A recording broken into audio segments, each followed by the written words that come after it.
누가복음 3장 7절에서 14절 말씀 저와 여러분 한 절씩 교독하시고 마지막 14절은 함께 읽습니다. 요한이 세례받으러 나오는 무리에게 이르되 독사의 자식들아 누가 너희에게 일러 장차 올 진노를 피하라 하더냐. 속으로 아브라함이 우리 조상 내가 너희에게 이르노니 하나님이 능히 이 돌들로도 아브라함의 자손이 되게 하시리라. 이미 도끼가 나무 뿌리에 놓였으니 좋은 열매 맺지 아니하는 나무마다 찍혀 불에 던져지리라. 우리가 물어 이르되 그러면 우리가 무엇을 하리이까? 대답하여 이르되 옷 두 벌 있는 자는 옷 없는 자에게 나눠줄 것이요 먹을 것이 있는 자도 그렇게 할 것이니라 하고, 세리들도 세례를 받고자 하여 와서 이르되 선생이여 우리는 무엇을 하리이까 하매 이르되 부과된 것 외에는 거두지 말라 하고, 군인들도 물어 이르되 우리는 무엇을 하리이까 하매 이르되 사람에게서 강탈하지 말며 거짓으로 고발하지 말고 받는 급료를 족한 줄로 알라 하니라. 아멘. 이번 9월은 하나님의 사람 세례 요한을 나누는 달입니다. 성경에 나오는 그 요한은 대표적으로 두 사람이 있죠. 오늘 나오는 세례 요한 그리고 사도 요한입니다. 요한의 뜻은 여호와께서 총애하신다라는 그런 원어에서 파생된 이름입니다. 그러니까 하나님께서 총애하시는 자, 얼마나 그 뜻이 사랑스럽습니까? 그래서 사도 요한은 그 요한복음에서 자기 자신을 예수님의 사랑하시는 제자 또 이렇게 불렀지 않습니까? 저도 요한이라는 이름을 참 어렸을 때부터 좋아했어요. 그래서 이제 막연하게 나중에 커서 결혼하면 만약에 아들을 낳는다면 이름을 요한이라고 하고 싶다. 그래서 혼자 첫째는 딸, 그다음 아들, 마지막은 딸, 이렇게 4명을 낳아야겠다. 누구랑 결혼할지도 모르는데 낳아줄 사람은 그렇게 생각도 안 할지도 모르는데 그냥 혼자 그렇게 생각했어요. 근데 그 중에 이제 아들 중에 이름을 요한이라고 하면 좋겠다라고 생각을 했어요. 근데 이제 실제로 하나님께서 아들을 주셨을 때 이름을 확정할 그런 선택권은 저에게 없었어요. 네. 밥 먹는 메뉴를 정하는 선택권도 없고요. 디저트 고를 선택권도 없고요. 이름 지을 때 여러 가지 후보 있지만 그래도 원하시는 것 있으면은 그걸로 합시다. 네. 그런 마음을 주셔서 이렇게 지금 이제 아들의 이름을 지었는데 지온이에요. 그런데 이제 빠르게 발음하면 존입니다. 존. 요한이 영어로 존이잖아요. 저는 그렇게 혼자 만족하고 있습니다. 그래서 빨리 부를 때 존 이렇게 존 이렇게 부릅니다. 그런데요, 제가 존, 요한 참 좋겠다라고 생각했을 때 그 참 좋겠다라고 그렇게 생각한 대상은 오늘 세례 요한이 아니었어요. 사도 요한이었어요. 왜냐하면 막연하게 생각할 때 세례 요한은 좀 삶이 슬프잖아요. 순교하잖아요.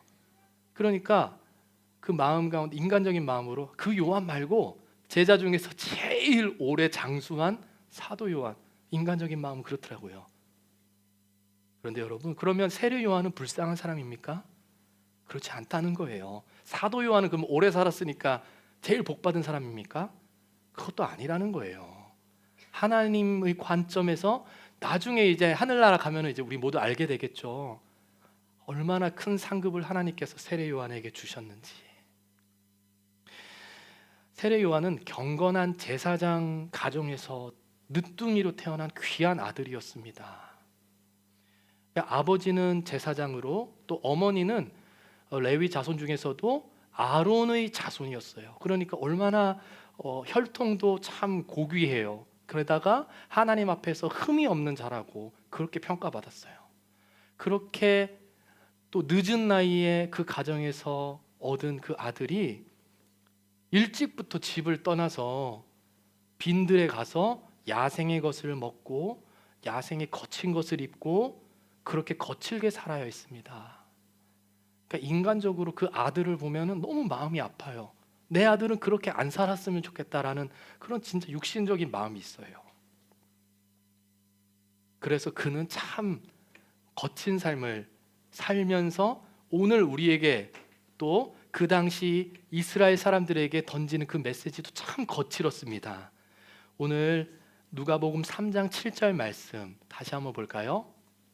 우리 다시 한번 읽어보겠습니다. 시작. 요한이 세례받으러 나오는 무리에게 이르되 독사의 자식들아 누가 너희에게 일러 장차 올 진노를 피하라 하더냐.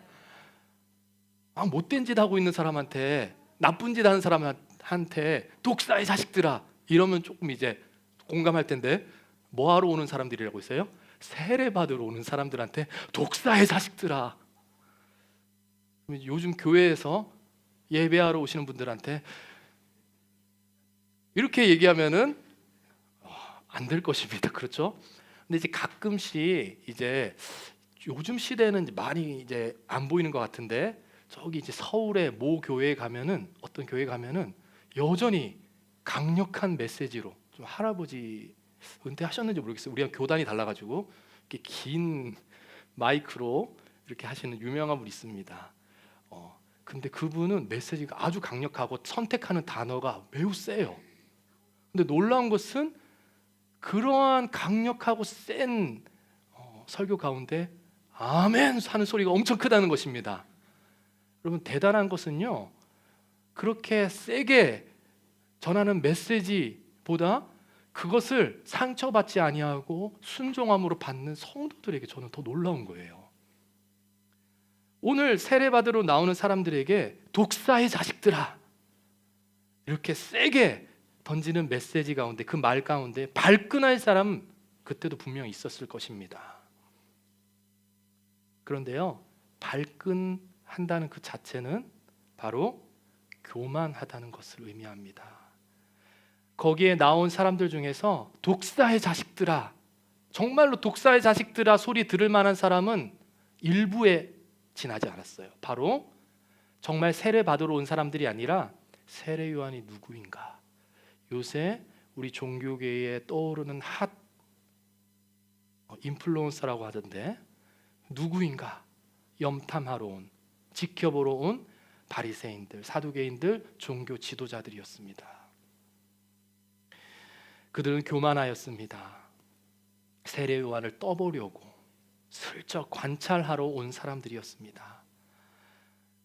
여러분, 우리가 하나님께 나올 때에 저와 여러분 하나님 앞에서 절실함으로 나오십니까? 아니면 뭔가를 종교 생활로 여기며 관찰하러 그냥 내 생활 가운데 하나의 단편으로서 그저 참여하러 오십니까? 오늘 세례 요한에게 나온 무리들 가운데 있던 절실한 사람들, 그리고 교만한 사람들, 나는 어느 곳에 속하는지 점검해 봅니다. 예수님께 나아갔던 가나안 여인 수로보니게, 여인은 자신의 딸이 귀신 들려서 죽어가고 있을 때 선생이시여 내 딸을 살려주시옵소서. 그때 예수님께서 자녀들을 두고 개들에게 떡을 주는 것이 옳은 일이 아니다. 즉 너는 개와 같은 사람이다, 그러한 존재이다 라고 말했을 때 그는 발끈하지 않았습니다. 왜냐하면 절실했기 때문입니다. 주님, 맞는 말씀이십니다. 그러나 그 식탁에서 떨어지는 빵 부스러기를 개들이 먹나이다. 그러니 떨어지는 것만이라도 어떻게 나에게 주시옵소서. 그런 절실함으로 온 사람이었기에 험한 말 들어도, 센 말 들어도 발끈할 수 없고, 발끈하지 아니하고 가난하고 겸손한 마음으로 복음을 받을 수 있었습니다. 여러분, 우리가 말씀 앞에서 늘 사랑의 말씀, 나를 인도하 위로하고 어루만져 주시는 부드러운 말씀 들을 수 있지만 때로는 강력하고 내 폐부를 찌르는 아주 강력한 센 말씀을 들을 때도 있습니다. 그러면 내 겉사람이 찔리고 내 겉사람이 발끈합니다. 내 혈계가 발끈하게 되어 있습니다. 그러나 그때 귀를 닫아버리면 내 속사람이 하나님을 만날 수가 없습니다. 오히려 독사의 자식들에 해당되지 않았지만 절실하게 나온 사람들은 독사의 자식들아 라는 말을 들었을 때 더 간절하고 절실하게 애통하며 나아갔을 것입니다. 그래도 아무리 그래도 세례 요한이 이렇게 험한 말, 센 말을 굳이 했어야 했나? 여러분, 세례 요한이 독사의 자식들아 이렇게 말할 의도가 무엇이었겠습니까? 우리 8절 말씀 볼까요? 8절 말씀 보니까 그 의도가 들어가 있어요. 너희가 회개에 합당한 열매를 맺고 너희 스스로 아브라함이 우리 조상이기 때문에 우리는 선해, 우리는 구원받아 이렇게 말하지 말라는 거예요. 하나님께서는 굳이 너희 말고도 돌들만이라도 그렇게 만들 수 있다. 즉 교만한 너희의 지금 상태가 굉장히 위험하다. 그 상태를 경고하는 의도가 있었습니다. 피상적인 말로는, 좋은 말로는 그 강팍함을, 교만함을 깨뜨릴 수가 없었어요. 그래서 세례 요한은 그들을 정말 진정으로 깨뜨리기 위해서 독사의 자식들아 던질 수밖에 없었습니다. 그리고 두 번째 의도 9절에 나와 있습니다. 이미 도끼가 준비되어 있다. 열매 맺어지지 않은 나무는 하나님께서 지금 도끼를 준비하셔서 찍어서 불에 던져질 것이야. 지금 때가 얼마 남지 않았어. 급하기 때문에 지금 시급한 현실 가운데 빨리 돌이키라는, 빨리 회개하라는 그러한 메시지를 위해서 독사의 자식들아.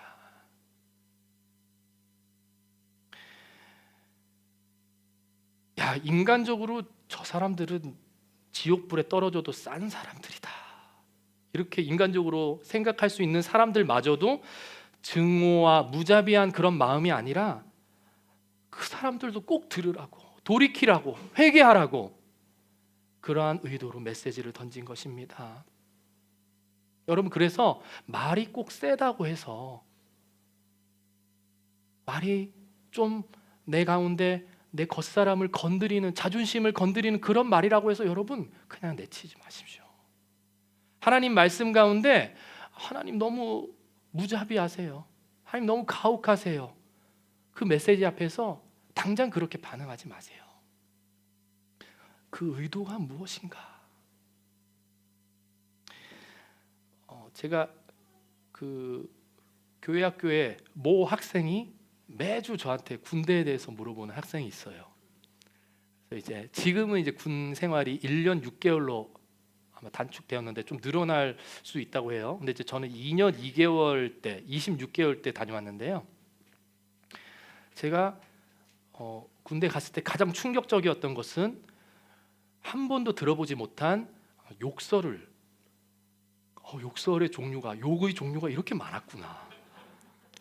그것을 군대에서 발견하였습니다. 그리고 욕설이 일상 언어가 되어 있는 그러한 사람 사는 데도 있구나. 그러니까 욕이 그냥 지칭어인 거예요. 아무개야 이렇게 부르는 게 아니라 노그 베이비야 이렇게 부르는 거예요, 그냥. 근데 요즘 군대는 그렇지 않습니다. 요즘 군대는 큰일 나요. 요즘 군대는 그렇게 하면은 이제 전화하고 엄마한테 이르고, 그럼 이제 대통령 귀에도 들어가고 큰일 나는 세상입니다. 그런데 이제 제가 좀 우리 다빈 목사님하고 거의 비슷하게 아마 군번 멀지 않을 거예요. 네. 좀 일찍 갔다 와가지고 그때는 그러한 이제 부조리가 한 면이 많았어요. 굉장히 폭력적이고 그런 것들이 난무했는데 그렇기 때문에 언어도 폭력적이었어요. 그래서 저도 거기에 이제 살다 보니까 저도 이제 영향을 받는 겁니다. 이제 입 밖으로 처음엔 내지 않았지만 마음속으로 그 욕설들을 복습하다 보니까 저도 모르게 에이틴 막 이러고 막 그런 제가 다물소 한 번도 하지 않았던 그런 언어가 막 나오는 거예요. 그때 제 마음 가운데 이렇게 하면 안 되겠다. 왜냐하면 너무 마음이 불편해지고 생활이 언어에 따라서 변해가는 거예요. 엄청 폭력적으로 변하고. 그래서 그때 마음을 다잡기로 그때 결단했습니다. 그래서 내가 제대할 때까지 이 남은 기간을 절대 욕하지 않겠다 결단하고 긴장하며 언어 생활을 하였습니다. 그래서 여러분 실제로 저희 그 부대 가운데 아마 제 생각에 유일하게 욕하지 않는 병장으로 이제 가장 고참으로 제가 그때까지 군 생활을 할 수 있었던 것 같아요. 그러니까 이제 처음에는 뭐 별로 구별되지 않았지만 나중에는 이제 후임들이 쫄따구들이 아는 거예요. 저 김 병장님은 욕을 안 하시더란 말입니다. 뭐 이렇게 이제 얘기도 하고 물어보는 거예요. 그런데 이제 그렇게 잘해주면 여러분 또 잘 따라와야 되는데, 그렇죠? 오히려 욕하는 고참을 더 말 잘 듣고 제 말은 또 안 듣는 거예요, 그렇죠? 그러니까 하다 안 해가지고 너무 화가 났어요. 그래서 참다 뒤로 후임들을 불러내서 한마디 했습니다. 너네는 사람도 아니야. 그냥 한마디 했어요. 너네 정말 사람도 아니야. 너네 인간도 아니야. 지금 최대한 그때를 재현한 거예요. 그런데 이제 그 다음 날에 중대장님께서 저를 부르셨어요. 그 최고 간부가 너 뭐 아이들에게 뭐라고 했길래 아이들이 그 소원술이라고 그 쪽지에다가 써서 내는 게 있어요. 이러한 부조리한 일을 겪었습니다. 이러한 폭력을 제가 당했습니다. 거기에 쓴 거예요. 김 병장이. 중대장님이 저한테 어떤 일이 있었느냐, 뭐라고 했느냐라고 했을 때 별말 안 했습니다. 욕도 안 했습니다. 라고 해서 그대로 재현해 보라는 거예요. 궁금하다고. 그래서 제가 방금 여러분에게 보여드린 대로 넌 인간도 아니야 라고 그대로 그 중대장님 얼굴에다 대고 그랬더니 놀라면서 너는 표정으로 사람을 죽일 수 있을 것 같아. 왜냐하면 여러분 욕은 하지 않았지만 저는 제가 담을 수 있는 모든 증오와 모든 나의 부정적인 것들을 담아서 그들에게 너희들은 인간도 아니야 그렇게 내뱉었기 때문입니다. 여러분 그러니 욕하지 않았다고 해서 그냥 좋은 말로 신사적인 말로 했다고 해서 그것이 좋은 말이 아니라는 것입니다. 내 영혼이 무엇을 담고 있느냐. 세례 요한은 심한 말로 내뱉었지만 그 마음 가운데는 그 영혼 죽으면 안 돼. 저들의 영혼 지옥불에 떨어지면 안 돼. 빨리 돌아와야 돼. 라는 영혼의 의도를 가지고 있었기 때문에 지금 말로 욕설을 했지만 그걸 듣는 사람들의 돌이킬 수 있는 능력이 있었던 것입니다. 여러분 그렇기 때문에 우리는 겉사람을 중시하는 사람들이 아니라 우리의 속사람이 어떻느냐. 그러니까 여러분 때로 우리가 교우들 간에 좀 언어의 소통이 있을 때에 여러분 오늘 말씀을 기억하시면서 나의 겉사람이 좀 찔리는 일이 있을 때에도 조금 한 박자 늦게 한번 생각하고 그 가운데서 그 의도가 어쩌면 이런 나를 위한 말씀일 거야 이렇게 여겨보기도 해보시고 또는 내가 상대방에게 건네는 언어 가운데에도 좋은 말로 하고 있지만 혹시나 그 의도에 나의 인간적인 못된 마음이 있지 않을까. 오늘 세례 요한의 영혼을 담아서 독사의 자식들아 이렇게 주시는 말씀 가운데 우리 언어를 한번 점검해 보았습니다. 여러분, 그렇게 하나님의 마음을 가지고 정말 센 말이지만, 상처받을 수 있는 말이지만 그것을 들었을 때 무리들은 뭐 그런 말까지 해요. 우리 여기 못 있겠어요. 야, 가자, 집에 가자. 이런 게 아니었어요. 10절 말씀 보실까요? 함께 읽습니다. 시작. 무리가 물어 이르되 그러면 우리가 무엇을 하리까? 그들의 피드백, 반응은 그러면 우리 무엇을 해야겠습니까? 어떻게 해야겠습니까? 여러분, 정말 하나님의 마음을 담아서 생활하고 연습하는 사람들, 그들에게는 열매가 맺어질 수밖에 없어요. 그냥 일상의 대화 가운데서도 하나님의 마음을 담아서 내 영혼을 하나님께서 주시는 마음으로 건넨 그 대화 속에서도 상대방의 생명을 살리는 그러한 현장으로 바뀔 수 있어요.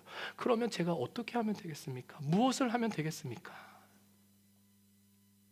그때 세례 요한이 답한 메시지는 우리 지난주 세례 요한 처음 부분에서 그 하나님의 나라를 선포한 내용과 같아요. 우리 11절 말씀 볼까요? 이렇게 대답하는 거예요. 옷 2벌 있는 자는 옷 없는 사람에게 1벌 주면 되고, 먹을 것도 좀 이렇게 넉넉하게 있는 사람은 나눠주는 것, 그걸 하면 됩니다 라고 대답한 거예요. 근데 이것과 같은 맥락의 말씀이요, 바로 누가복음 3장 3절과 4절인데 한번 띄워주시겠어요? 우리 3절 4절 말씀 함께 있습니다. 시작. 요한이 요단강 부근 각처에 와서 죄사함을 받게 하는 회개의 세례를 전파하니 광야에서 외치는 자의 소리가 있어 이르되 너희는 주의 길을 준비하라, 그의 오실 길을 곧게 하라. 아멘. 그러니까 오늘처럼 돌이키라, 회개하라 라고 메시지를 전한 그 메시지는 뭐냐면요, 주님의 길을 준비하라는 거예요. 주님의 길을 준비하고 곧게 하고, 그렇게 하는 게 어떤 거냐면 2개 가진 자는 1개 옷을 나눠주고 넉넉한 음식이 있는 사람은 나눠주라는 거예요. 굶주린 사람들에게. 그게 바로 주님 오실 길을 예비하는 거라는 거예요. 이어지는 5절 6절도 한번 띄워주시겠어요? 하나님의 나라는 그렇게 하나님의 길을 예비하는 사람들에 의해서 이렇게 변하게 될 것입니다. 함께 읽어봅니다. 시작. 모든 골짜기가 메워지고 모든 산과 작은 산이 낮아지고 굽은 것이 곧아지고 험한 길이 평탄하여질 것이요 모든 육체가 하나님의 구원하심을 보리라. 아멘. 그러면 골짜기가 움푹 들어가 있잖아요. 그러니까 움푹 들어가 있는 낮은 곳에 사는 사람들을 위해서 우리는 그것을 메워야 된다는 거예요. 우리가 2개 있다면, 여러분 2개 있으면 2개 다 써야 되는데, 그렇죠? 어떻게 겨울에 검은색 패딩만 입고 다녀요? 다른 색 패딩도 있어야 되잖아요. 근데 그거 어떻게 하나를 줘요? 그러니까 우리는 그런 세상에 살고 있어요. 우리는 2개 옷 있으면 2개 다 필요한 세상이에요. 그러니까 그때 뭐 2개 중에 하나를 꼭 줘야 된다, 이 의도 아닌 거 아시죠? 우리가 충분히 우리 자신에게 솔직하고 정직하게 바라본다면 나 이거는 충분히 흘려보낼 수 있어. 예전에 저희 어머니는 저 잠바 진짜 하나밖에 없는데 저기 캄보디아에서 오신 선교사님 춥다고 하니까 저 모르는 사이에 그거 주고, 저는 진짜 하나밖에 없는데. 그렇게는 마시고 정말로 제 넉넉한 것 있다면 솔직한 마음으로 흘려보내는 것, 그때 그 흘려보내는 것이 골짜기를 메운다는 것입니다. 산들이 참 많잖아요. 아름답고 우러러보잖아요. 그런데 그것만 목표로 삼고 가는 것이 아니라 정말로 요 낮은 언덕으로 쉴 만한 곳이 내가 되어줘서 그 높은 산에 오르지 못하는 사람들에게 통할 수 있도록 해주는 것, 내어주는 것, 그게 바로 주님 오실 길을 곧게 하고 예비하는 것, 그게 바로 회개의 세례라는 거예요. 여러분, 오늘 그러한 마음으로 이 시간 함께 우리가 찬양하며 기도하기를 원합니다. 우리가 때로는 하나님께서 심한 말로 우리 가운데 너 그거 빨리 나눠줘라 이렇게 하시지 않아도, 그렇게 하시지 않아도 우리의 마음을 다하여서 찬양팀 빨리 나와주세요.